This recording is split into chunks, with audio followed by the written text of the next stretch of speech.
I usually judge Sims packs pretty heavily based on the world they come with. Having new worlds and new lots and new places to go makes such a huge difference in this game. And for that reason, the world is a really big deciding factor in whether or not I like a pack. It's been a while since I went through and tried to rank all of the worlds in The Sims 4, and you know what? We have a lot of them. I didn't even realize that we had 23 worlds total now, and I guess a couple of those maybe shouldn't count, like the Star Wars world barely counts as a real world. We have a really long list of Sims worlds to look at today, and hopefully my thoughts on this might help you decide if a pack is worth it or not. Keeping in mind, this is just my opinion, and things that I might like, you might hate. We all have different opinions and different preferences, so I made a little tier list, and I'll link this down below in case you want to go and try it for yourself. We've got all of the world icons down here, and a couple different categories to sort them in, ranging from top tier to useless, and I'm gonna go through each of the worlds and talk about them and compare them, and we'll figure out which ones I think are the best. If I'm being honest, I'm pretty confident about which worlds I think are the worst, but I'm not sure which one I would class as my all-time favorite. So I guess that's what this whole video is for. I don't really understand how this tier maker works because I uploaded these photos in order and now they are out of order down here, but I'm just gonna start with the base game worlds. I don't really have a lot of bad things to say about Willow Creek. I honestly play in Willow Creek a lot. It's kind of like a default for me. I don't think I should spend too much time discussing what it comes with because I think at this point we're all pretty familiar with this one. I think I might rank it all the way up at really good just because I use it so much. I don't think it's one of their best worlds. It's probably somewhere in between good and decent, but I just use it all the time. Oasis Springs is the other original base game world, and I use this one a lot less. I think I'm just not really that into the desert, and I prefer like greener areas. I don't think it's bad, but I'm gonna put it in decent. And then we got New Crest, which came in a base game update, and it was a huge deal to finally have more lots. Obviously, major downside is that New Crest is completely empty, but also that can be a plus because there's a bunch of empty lots for you to build in. It's just annoying to have to refill New Crest in every single save. I do really love how close together all of the lots are though. That's a big complaint I have about some more recent worlds. I hate how spread out things are. I want to live like right next to my neighbor. I feel like the lots being close together are super realistic. There isn't really a whole lot going on in the environment around the lots either, but I just like having this space so much. I would probably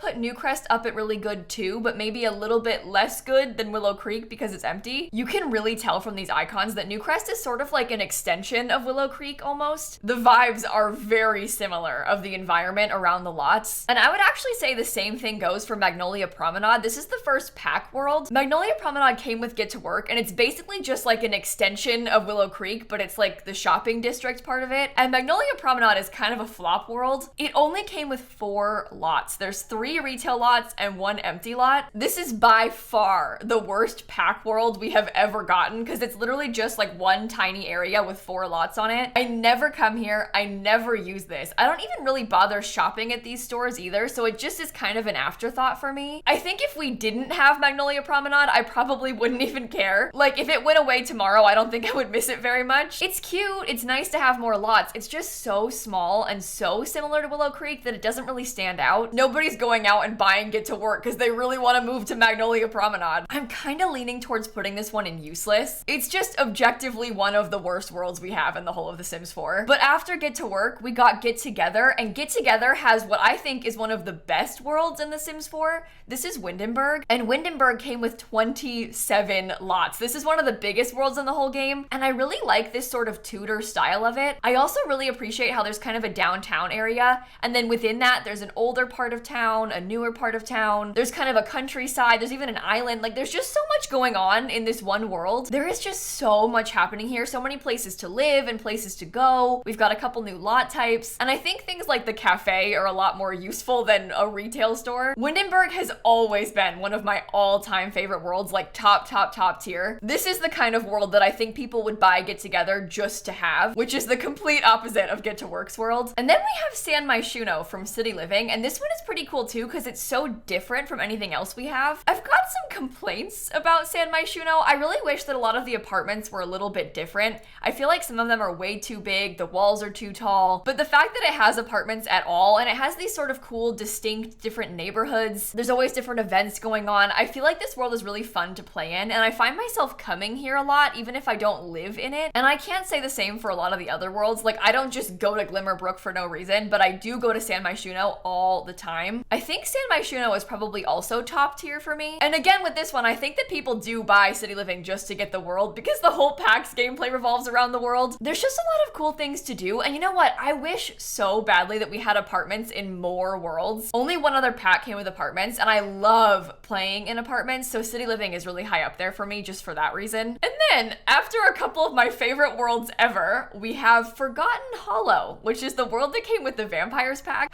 And Forgotten Hollow is really, really small as well. This one is hard for me because it's kind of nice to have a creepy world sometimes. I like to build graveyards for my Sims, and I often put them on this lot, so I use it for that. But I don't really play with vampires ever, and even if you do play with vampires, there's nothing to do here. The world is so small, it's just the 5 lots, and it's just this little tiny town square. A lot of the other worlds have sort of big open areas around that you can go to, but this one is literally just the tiny town square. And I think when you compare Forgotten Hollow to the other occult worlds, specifically if you compare it to Moonwood Mill from the Werewolves pack, it's just such a huge difference. This one is small too, it's a small amount of lots, but it has 2 community lots already by default, so there's more reason to come here. And there's just so much more going on. Like, there isn't lots over here, but your Sims can still go around in this whole area. You can like come back here to this cabin and see Greg. You can climb to the top of this mountain. There's tunnels you can go through. Back here in the forest and back here in the town center, there's like pack leader areas. So they're not technically lots, but it's still a space that you can go and visit, which the Vampires pack just does not have. It makes me sad about Forgotten Hollow because I feel like if the Vampires pack was like the Werewolves one, it would be so much cooler. But you know what? I think I'm gonna rank Forgotten Hollow as useless just because it's so small and it's such a specific reason that you would play there. I never have my average Sim live there, you know? But while we're here talking, I think I might put the Werewolves pack up at decent, which is a high ranking considering how small it is. But Moonwood Mill has so much more to do. There's like actually story and lore. There's detailed spaces to go and visit. It's way better compared to the other occult worlds. And I guess speaking of occult worlds, the other one is Glimmerbrook. This one is from the Realm of Magic pack, and Glimmerbrook is one of my least favorite worlds they have ever made. I have such conflicting opinions about this one because again, it's really small, but they all don't have many lots, so that isn't really a huge downside. There's just not anything to do in the environment around here either. It at least has a bar, which helps. And then Glimmerbrook came with a secret lot. Like back here, if you travel through this portal, you can go to that weird magic realm area. And the magic realm is cool, but all of the builds in this pack really, really ruin it for me. I would consider Glimmerbrook to be a part of the Sims 4's flop era. They had this phase where all of their worlds were really, really bad. And it's not so much the world environment. Like, I really like all of the area around here. I think this place is beautiful. I actually have my Sims live here sometimes just because it's really pretty. But the default lots, I just think are so ugly. It's really hard for me to want to live here. And they've got issues too. Like one of them's got a staircase to nowhere. It's just stairs that go up into a wall. It feels like in this era of The Sims, they weren't playtesting. There wasn't a lot of effort put into the builds, and that really makes it hard for me to like Glimmerbrook. I'm not gonna put it at useless because I actually do live there sometimes, but I'm gonna put it in not great, and it's at the bottom of not great, okay? It's like borderline useless to me. If it were bigger and if the default lots were better, I'd probably rank it higher because I really do like how it looks. There's just not a lot to do when you're there, and when you compare that to some of the other newer worlds, it just kind of isn't their best work. I'm gonna skip over Cats and Dogs for a second and go to Del Sol Valley, which came with Get Famous, because Del Sol Valley is also part of their flop era. Cats and Dogs did better, but Del Sol Valley was really, really, really bad. I think part of what I don't like about this world is that I wish it was a little bit different because I really feel like this would have been a great opportunity to have apartments. Sort of similar to the apartments that we got in Eco Lifestyle, how they had a couple buildings that had some small apartments. I feel like this sort of thing would have fit really well in Del Sol Valley. And I had mentioned earlier how much I like when lots are small and sort of right on top of each other. These lots back here in the starter home area are very close together, but they're huge. This one is 50 by 40. I don't want a 50 by 40 lot. I want like 3 20 by 15 lots really close together. The mansion area has so much potential because like the view from the top of the hill is so pretty, but the builds are so ugly. How is this the fanciest mansion in the entire game? This is supposed to be one of the nicest houses in all of The Sims 4. Are you joking? And look at how beautiful the area around it is. It just, the house does not fit. This house is the most embarrassing though, because look at this. They forgot to add toilets. This bathroom, no toilet. The 2 bathrooms over here, neither one has a toilet. So when I say it seems like they didn't play test them, how do you forget a toilet in the bathrooms? I actually can't even look at this, but this is the museum. This, I think, is my least favorite lot in all of The Sims 4. It is so unbelievably horrifying to me. This alone almost ruins Get Famous for me. I'm really not trying to be dramatic. I just feel like the world had so much potential and then they just didn't meet it at all, because I love the idea of this sort of Los Angeles inspired world. There's some beautiful mansions and it doesn't really meet my expectations for it. If they were to redo Del Sol Valley now in 2023, I feel like it would be so much better. Del Sol Valley makes me actually mad, so I'm putting it down at the very bottom. Like, to me, Del Sol Valley is useless. Maybe not the worst of the useless worlds, but to me, it's useless. I skipped Brindleton Bay though, and Brindleton Bay came with cats and dogs, and this one is one of my favorite worlds. I play here all the time. It's got quite a few lots and a good variation in the size of lots. And I feel like this is a good example of there being a lot to do in the environment, but it not being so spread out and big that it's hard to play with. I'll talk more about that when we get to San Sequoia, the most recent world. But I like how Brindleton Bay has kind of some places to walk around. You can walk your dog. Over here on this island, there's a museum, but the whole island is open for you to walk around in. You can even woohoo in the lighthouse. There's almost like a fake beach down here in this section. There's kind of like some boardwalk space over here. It does rain a lot if you have seasons, which kind of sucks, but I do find myself playing in Brindleton Bay all the time. I think I'd probably rank Brindleton Bay up at top tier as well, but maybe above San Myshuno and below Windenburg. Cats and Dogs is also just one of my all-time favorite packs in general, but I think this world is absolutely beautiful and it's really useful for gameplay.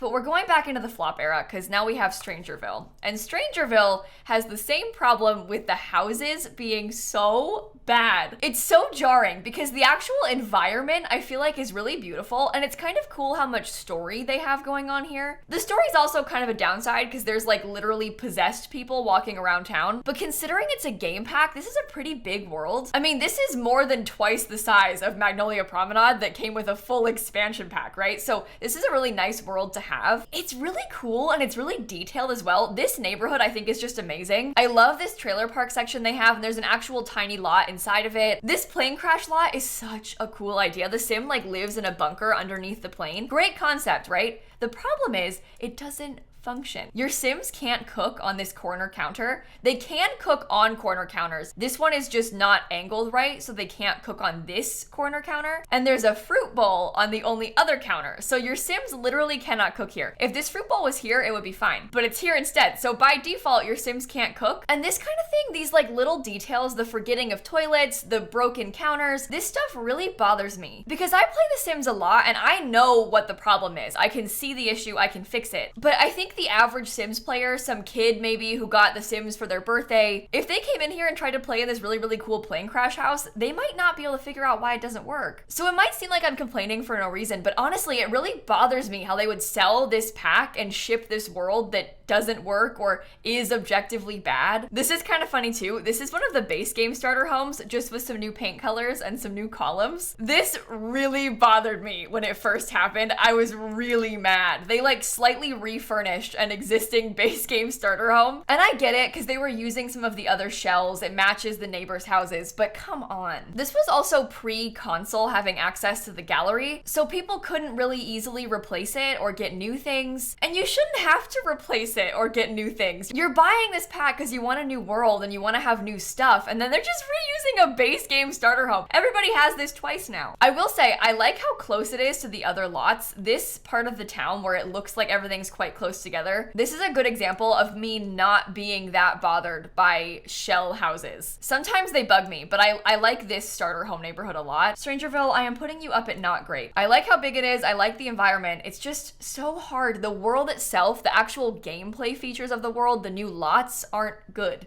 After Strangerville, we have Sulani, which is the island living world, and this one honestly is really cool. I feel like the actual gameplay from this pack isn't groundbreaking, but the world is so so cool. So it's got 15 lots, it's pretty big, and the cool part is a lot of the lots are partially on land and partially in the water. We don't have anything else like this in the entire game. There's a couple like hinted beach things, like that sort of beach area in Brindleton Bay. Tartosa kind of has a beach, but this is the only pack where you can actually build on the water. So for example, in this starter home, there's a bit of sand in the front and then it overhangs back into the water in the back half of the lot. And then obviously you can do water activities and play around in this whole area. We've been talking this whole time about how it's cool when worlds have like things to do in the environment. Sulani is the definition of having things to do in the environment. You can swim in like all of this open water. Sulani is by far, I think, the most unique world we have for The Sims 4. I think this is the kind of pack you would buy just because the world is so cool. I will say that I don't usually find myself living in Sulani very often, but I do bring my Sims here to visit it a lot. And whenever I think about packs being worthwhile, I always think about replayability. Because for example, Strangerville is fun, but you might only play with that gameplay once. Whereas like Dine Out, even if it's a little bit glitchy, you might bring your Sims to restaurants constantly. I think Sulani fits very naturally as a destination into my game. I go to the beach all the time. I want to go swimming. I want to do sandcastles. It's really pretty. I really, really do like Sulani. I don't think I'd rank it as top tier, but it's definitely really good and definitely better than like Willow Creek and New Crest. Now we're on to Brightchester, which came with University, and this one is so weird. This is also part of the flop era, so all the builds are really bad. Larry's Lagoon, the student union from Foxbury, is also one of my least favorite builds in the entirety of The Sims 4. I just think that this is embarrassing. This is supposed to be like the main hub of the whole school, and it's so empty and so large, and the roof is just weird.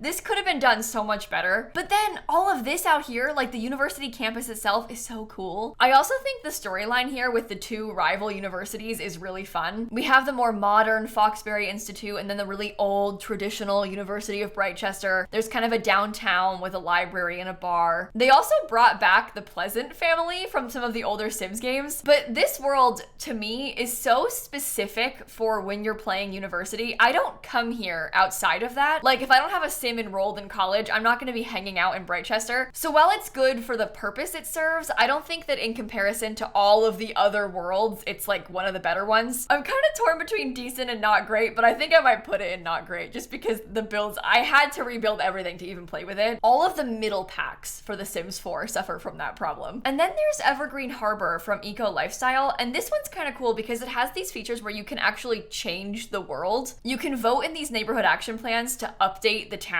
essentially. There's like a beautifying project that can happen in the neighborhoods. So there's gameplay involved with like trying to rally people to vote for it. It's also got these cool community space lot types that can also grow and change. By default, they're kind of gross, obviously. One, because it's from The Sims 4's flop era, but also it's supposed to be because there's trash everywhere. And then you can vote to like make it a community garden instead, and then it would change to look like this. And I think that this feature alone is really, really, really exciting. This one also has apartments, and it's the only world aside from San Myshuno that has apartments in it. There's 2 buildings. This one's got 2 apartments, and then this one over here also has 2 apartments. And I am so desperate for more apartments in The Sims. I would love if more packs had apartments. They are so fun to play in, and it's so realistic too because so many people live in apartments. It's actually kind of weird how few apartments we have in The Sims. I'm torn between decent and really good, but I think the fact that it has apartments might push it up to really good for me. We just don't have anything else like that, really. Okay, but moving on to Mount Komorebi, I have to be honest, I have a bias for this world. Snowy Escape was the first pack they worked with content creators to make the builds for. They essentially commissioned people to make lots for the game, which in my opinion makes them so much better than the other ones from previous packs. I'm a little bit biased because I was one of the people they asked to build for the pack, so I made 3 of these lots. I made this starter home, I made this townie's house, and I made this big mansion down here in the corner. But those aren't my favorite lots in the pack. Honestly, I think the other ones are a lot better. I feel like this stems just from me having spent so much time staring at them. I've like grown to not like my own builds. But some of the other lots that come in Mount Komorebi are so beautiful. And it's cool because this is the only pack that has a weather system aside from seasons. So even if you don't have seasons, this mountaintop is always snowy. The rest of it isn't affected if you don't have seasons, but up here, no matter what, it's always snowy and there's like snowstorms and stuff going on, which makes sense because this is like the peak of the mountain where you can ski and everything, so it has to have snow. But we don't have any other worlds where the weather is different inside of the world. Usually if it's raining in one place, it's raining everywhere. But here, the snow is only on the mountain. It's also very multi-purpose because you can come here and you can ski and everything. You can stay in a vacation. You can visit an onsen. You can go to the park. I mean, there's a lot of stuff to do even if you don't live here. And the environment has so much going on. There's like walking trails. There's obviously all of the skiing. There's mountain climbing. There's like a secret lot at the top of the mountain, and your Sims can fall off the mountain and die. I feel like Mount Komorebi is also very, very, very unique compared to a lot of the other worlds we have, both in style and gameplay. I think it's really good. I'm gonna put it all the way up at top tier actually, which is surprising me even, but the more I think about it, especially compared to other worlds, it just feels bigger. There's more to do. The lots are cool. There's a lot of lots, and also they asked me to build for it, so it kind of holds a special place in my heart. But even aside from that, I think it holds up. And then we got Henford on Bagley, and Henford on Bagley is a beautiful little farm town. I don't even need to defend myself. I am a farmer. Listen, I am obsessed with farming in games. If there's a farming mechanic in a game, you can guarantee I've played it. Stardew Valley is like one of my top favorite games ever. So when they added farming into The Sims, I was thriving. This world also has a lot of storyline and lore happening with it. There's a mayor, there's like some people working in the grocery stalls. There's even a random guy who lives out in a fake shell of a house in the woods. And as you're talking to the townies, they'll kind of tell you little details and stories and secrets about the town. And I really like it when worlds have that sort of thing going on, when they have more depth to them and it feels like people actually live there. You can't really say that about a lot of the other worlds. Like, for example, there isn't really any depth to Glimmerbrook. It's just like a nice wooded series of houses. But Henford on Bagley has a little downtown. There's some farmlands. There's like a forest you can wander around through. The Scott family in this house owns the bar and they're always working behind the counter. There's not really detail like that in any of the other worlds. There's just like some random townie working at the bar, you know? So the lore is what really sells it for me. I feel like that, to me, makes Henford on Bagley really, really good. Probably one of the best of really good. And then after Henford on Bagley, we got Tartosa. And I think Tartosa is a weird one because this was the only good thing about Wedding Stories when it first came out. The pack was totally broken, but the world is really cool. First of all, it's got 9 lots, and compared to other game packs, that's like twice the size of the Vampires world. It has this kind of cool downtown area. There's a beach. Back here, there's another beach by the waterfall. It's just really beautiful to walk around. It's got a vacation lot, so it's a cool spot to come and visit. The builds were all done by Simmers, so they're really nice. One problem that I feel like I have with Tartosa is that it's so spread out. It's kind of hard to explain because it is good that it's big. There's 5 lots in this neighborhood, but they're all really spread out. They're kind of all around the outskirts of this downtown area, and there's a big open part with these fake buildings that you can walk around. You can buy food and like wedding cake and flowers from little stalls around here, but because it's so big and so spread out, it feels quite empty. Like, I don't really ever see any Sims in this area. There's kind of a balance they have to find where like doing the downtown is cool and having it big is cool, but it can't be too big because then it feels weird. Because other worlds like Brindleton Bay have little downtown areas too, but it's a little bit closer together in Brindleton Bay, so it doesn't feel as spread out and the Sims are all more concentrated. So the same number of Sims visiting Brindleton Bay will feel more lively than in Tartosa because I can actually see them all at once. That's not like a deal breaker. It is just kind of a weird downside of this pack. Tartosa is by far one of the best of all the game pack worlds, and it's definitely the biggest selling point of my Wedding Stories. Copperdale came with high school years, and this is one of the newest worlds. Some of the worlds in this game have really bizarre lighting, and I think Copperdale is one of them. Everything seems kind of green here. I didn't point it out about all the other ones because I didn't want to be like too complainy, but I always think it. Some of the worlds just are really weird. There's not really a good time of day, I don't think, to build here because it always looks odd, but they have this little fairgrounds area. This part isn't actually a lot, but you can bring your Sims there and they can ride the rides. It's all just rabbit holes, like you can't actually see them on the Ferris wheel. They just go in there and disappear. It is really cool to get to do though, and it has a high school, an active high school that can be a little bit glitchy at times. It also has a little downtown area. There's a lot to do here with the fair. There's places to walk around. You can go thrifting. Now that I'm thinking about it, I probably shouldn't have put Willow Creek in really good. I'm putting Willow Creek down to decent, and then I'll put Copperdale in really good because I like this world a lot. Even just the map, like I think this is so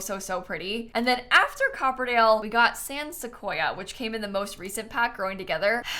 And I do have some bias towards growing together because I built lots for this pack as well. I built this starter home, I built the rec center, and then I built this townie's house up in the top right corner. Sequoia really struggles with the spread out problem that we talked about before. There's a whole bunch going on over here. There's like a movie theater rabbit hole your Sims can go to. There's all kinds of places to walk. There's like pathways, but everything is so far apart that it feels really empty. And then down here in the neighborhoods, oh my gosh, I want to like this so bad, but I really don't like it when they do it. I think that this lot is great. First of all, I built it, which helps. There's a kind of cute park back here. You can walk all around this pond, but I hate when they make these neighborhoods of all these fake shells and nobody lives here. The next real house is all the way down here, like many houses down. I wish that the real houses were more concentrated closer together. It's just a little bit weird when there's all these fake places right next to me. I understand they have to put some fake places, but I like it better when they're a little bit farther away and the real ones are closer together. It also kind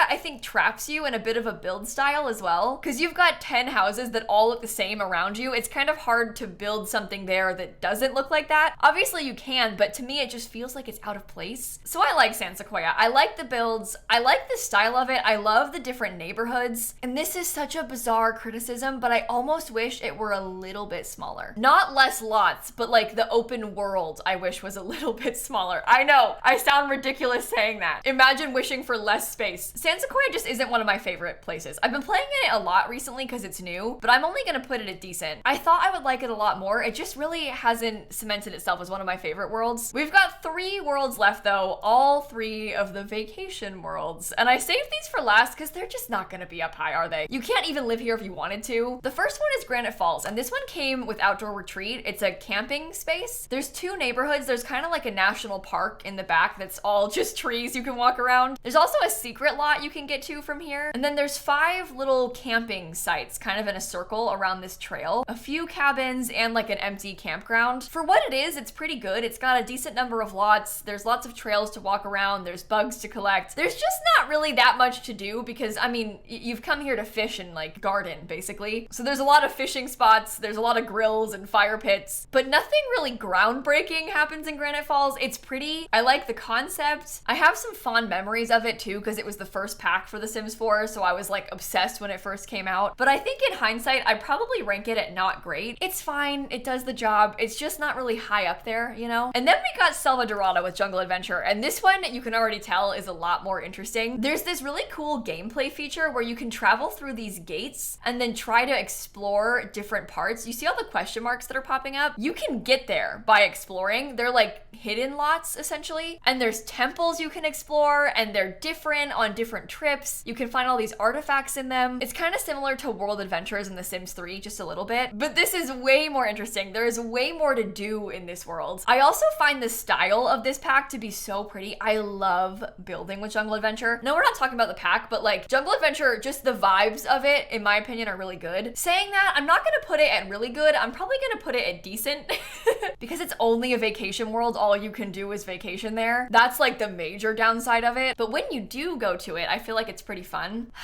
And then the last world, the Star Wars world. This is Batuu from the Star Wars pack. And this one, I really truly do not think we can even call it a world. You might be thinking, wait, where are the lots? Yeah, there are none. There's technically a hidden lot in each of these places because there has to be one lot for your Sims to be on when they come there. But you can't build there without cheats. This is such a niche thing too because only Star Wars fans will like it. I never come here. I really truly never come here. There is no reason for it to exist for me. If I wasn't a YouTuber, I probably wouldn't have this pack. I mean, this is just not, it barely counts. It barely counts as one of the worlds. If you compare this to like Windenburg, what, 0 lots versus like 27? I'm sorry, no questions asked. This one gets put in the useless category. And that, my friends, is my entire world tier list. So looking at this again, I feel like I kind of want to adjust some stuff. I definitely think I would say Windenburg is my favorite, closely followed by Brindleton Bay. I love the idea of San Myshuno, and I love the idea of Mount Komorebi. I really don't play in Mount Komorebi that often, but I feel like Mount Komorebi is just such a cool world. It's so different than anything else we have. I feel kind of ridiculous having New Crest in the second tier category, but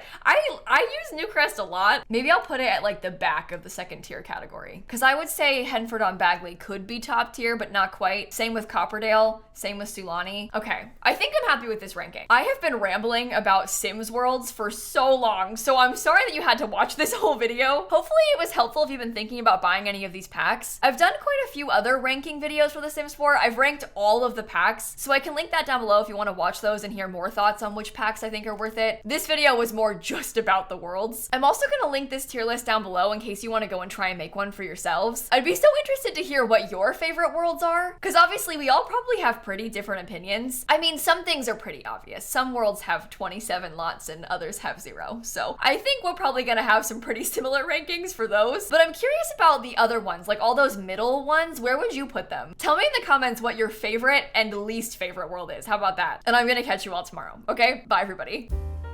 Staring at those icons for so long, you realize just how similar the icons are. Cause like New Crest, Willow Creek, even Brightchester, they look so similar just from that tiny image.